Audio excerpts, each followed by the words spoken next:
Vishal line.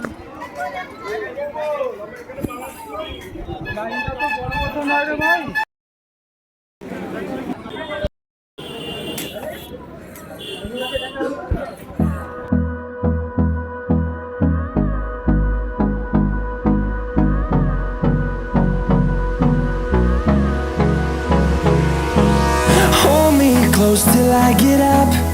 Time is barely on our side. I don't wanna waste. Good morning everyone, welcome back to our channel. আমি পূজা, তোমাদের জন্য নিয়ে এসেছি নতুন একটা ব্লগ। তো ঘড়িতে বাজে এখন সকাল 8টা। আমরা রেডি হয়ে আমাদের বাহনদেবকে সাথে নিয়ে বেরিয়ে পড়েছি। তোমরা ভাবছো তো যে এত সকাল সকাল ওরা আবার কোথায় বেরিয়ে পড়লো? চলো তোমাদেরকে বলেই দিই। আমরা যাচ্ছি বড় মায়ের কাছে, হ্যাঁ, নৈহাটির বড় মায়ের কাছে। তো এখানে যাওয়ার পেছনে না ছোট্ট একটা গল্প আছে, চলো তোমাদের সাথে যেতে যেতে গল্পটা শেয়ার করছি। ওই যে একটা কথায় বলে না যে তুমি যেখানেই যাবে না কেন, তোমার যতই ইচ্ছা থাকুক না কেন, ঠাকুর যদি তোমাকে না টানে তুমি কোনোভাবেই সেখানে যেতে পারবে না। সে তুমি যতই চেষ্টা করো না কেন, মা যদি না টানে তাহলে কোনোভাবেই সেখানে যাওয়া তোমাদের পসিবল না। আমাদের সাথেও না ঠিক এই ঘটনাটাই ঘটেছে। আসলে বড় মায়ের কাছে যাওয়ার প্ল্যানটা না আমাদের বহু দিন ধরে হচ্ছে। বহু দিন বলা ভুল, আমরা প্রায় 1-1.5 বছর ধরে প্ল্যান করছি যে বড় মায়ের কাছে যাব। বাট কিছুতেই যাওয়া হচ্ছিল না। যতবারই প্ল্যান করি কোনো না কোনো কারণবশত প্ল্যানটা ক্যান্সেলই হয়ে যাচ্ছিল। তো আজকেও না আমরা প্রথমে ভেবেছিলাম বড় মায়ের কাছেই যাব, বাট সেই প্ল্যানটা ক্যান্সেল হয়ে আবার একটা অন্য জায়গায় যাওয়ার কথা ঠিক হলো। তো প্রথমে একটু মনটা খারাপ করছিল যে যাব বললাম যেতে পারলাম না, সেটাও একটা কারণ ছিল। তো কালকে রাত্রেবেলা ওই প্ল্যানটাও ক্যান্সেল হয়ে গেল। আমরা জাস্ট বিশ্বাস করবে না, একটা মিনিটও ভাবিনি যে আমরা কোথায় যাব। আমরা জাস্ট ওটা ক্যান্সেল হলো আর সাথে সাথে ঠিক করে নিলাম যে না, আমরা বড় মায়ের কাছেই যাব। যে যাই হয়ে যাক না কেন, আমরা অন্য কোথাও যাব না, আমরা বড় মায়ের কাছে যাব। তো সেই জন্য তো আমরা রেডি হয়ে সকাল সকাল বেরিয়ে পড়েছি। বাইকে করে তো এই ফার্স্ট টাইম আমি এত দূরে কোথাও যাচ্ছি। মানে এর আগে আমি বাই রোড গেছি, গাড়িতে গেছি, বাট বাইকে করে এটা আমার জন্য ফার্স্ট টাইম। তো সেই নিয়েও খুব এক্সাইটেড আছি, প্লাস এতদিনের একটা ইচ্ছে পূরণ হচ্ছে, তো সব মিলিয়ে আমি খুবই এক্সাইটেড আছি। তো প্রায় কথা বলতে বলতে আমরা তো অনেকটা রাস্তায় চলে এসেছি। আর এই রাস্তাটা দিয়ে যেতে আমার কী যে ভালো লাগছে না, কি বলবো। কেন বলো তো? তার মেন একটাই কারণ, সেটা হচ্ছে চারিদিকে এত গাছ, যেদিকেই তাকাচ্ছি খালি সবুজ আর সবুজ। কী যে ভালো লাগে না। আর গাছ তো আমার বরাবরই প্রিয়, সেটা তো তোমরা সবাই জানো। আর স্পেশালি এইরকম রাস্তা দিয়ে যেতে আমার খুব ভালো লাগে। আর দেখবে যখন গরমের সময় তুমি এই রাস্তা দিয়ে যাবে, তোমার গরমটাও কিন্তু কম লাগে। খালি রাস্তার এপার আর ওপার দেখবে, ওই পারে গাছ নেই আর এই পারে গাছ আছে। তো সবাই জানে যে এই পারে যেখানে গাছ আছে সেখানে যেতেও আরাম। তাতেও মানুষ গাছ কেটে দেবে, নতুন করে গাছ বসাবে না। কেন যে মানুষের গাছের সাথে এত শত্রুতা বুঝি না। কবে যে মানুষ একটু বুঝবে যে গাছ থাকা আমাদের পরিবেশের জন্য কত ভালো, আমাদেরও কত বেনিফিট আছে, তাতেও মানুষ বোঝে না। তো যাই হোক, আমরা তো কথা বলতে বলতে অনেকটা রাস্তায় চলে এসেছি। বাকি কথা তোমাদের সাথে মন্দিরে গিয়েই হচ্ছে, চলো।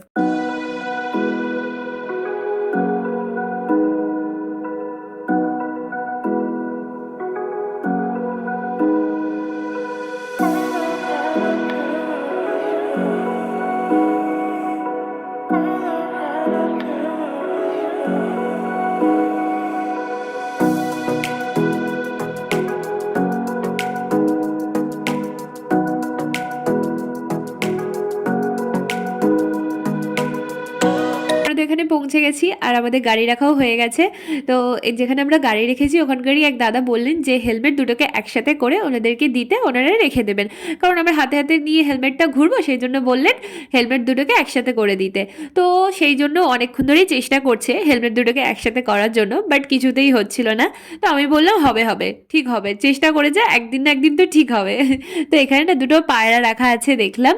তো চলো এবার তাহলে হেলমেট দুটো হয়ে গেছে রাখা, আমরা ওনাদেরকে দিয়েও দিয়েছি। এবার যাই ঠাকুরের ডালাটা নিয়ে মন্দিরের দিকে এবার যাওয়া যাক, বড় মায়ের কাছে যাওয়া যাক, বড় মাকে গিয়ে দেখি। তো চলো আমাদের ডালা নেওয়াও কমপ্লিট, ফুল তারপরে মালা সব কিছু নিয়ে নিয়েছি।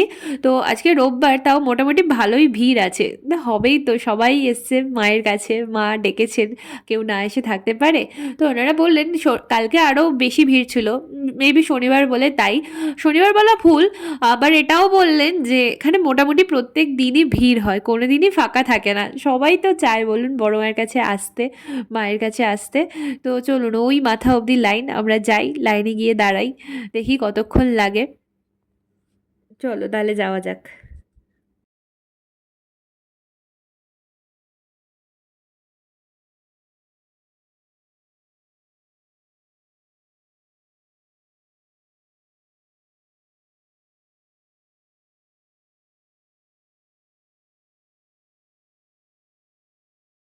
চলো তাহলে মন্দিরের ভেতরে যাওয়া যাক।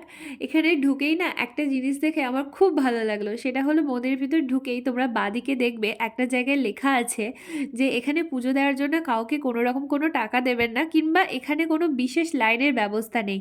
এইটা দেখে না খুব ভালো লাগলো, মন্দির কর্তৃপক্ষের থেকেই এটা দেওয়া আছে।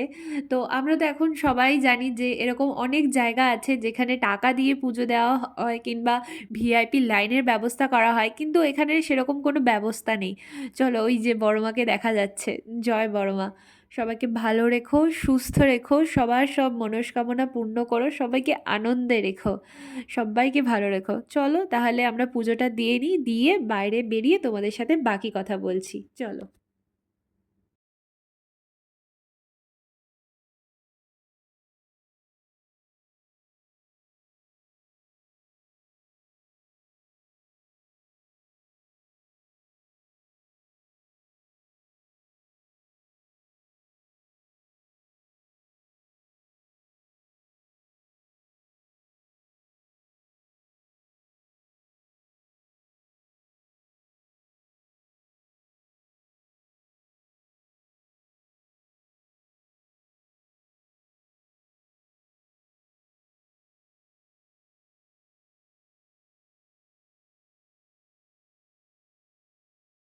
আমরা এই জাস্ট কিছুক্ষণ আগে পুজো দিয়ে বেরোলাম, আর পুজো দিয়ে বেরিয়ে আমরা প্রথমেই গিয়েছিলাম গঙ্গার ঘাটে। তো সেখানে গিয়ে আর ভিডিও করা হয়নি, বলতে পারো আমরা ভিডিও করতে পারিনি। তার একটাই কারণ, মানে এখন যে কী ফিলিংস হচ্ছে পুজো দিয়ে বেরিয়ে, সেটা হয়তো আমি তোমাদেরকে মুখে বলে বোঝাতে পারবো না। হয়তো যারা এখানে এসে পুজো দিয়ে গেছো, কিংবা যারা পুজো দিতে আসবে, তারা এই ফিলিংসটা খুব ভালো বুঝতে পারবে। শুধু এইটুকুনিই বলবো, একটা আলাদাই শান্তি লাগছে, একটা আলাদাই অনুভূতি হচ্ছে। তো তোমরা যারা আসোনি প্লিজ এখানে আসো, আসলে তোমরা হয়তো বুঝতে পারবে। তো চলো এবার আমরা বেরোবো, আমাদের জাস্ট কয়েকটা জিনিস নেওয়ার ছিল বলতে আমি একটা বড় মায়ের ফটো নিয়েছি, আর ও একটা বড় মায়ের ফটো নিয়েছে, আর একটা চাবির রিং নেওয়া হয়েছে বড় মায়ের, সেগুলো তোমাদেরকে আমি পরে দেখাবো বাড়িতে গিয়ে। তো চলো এখন তাহলে যাওয়া যাক।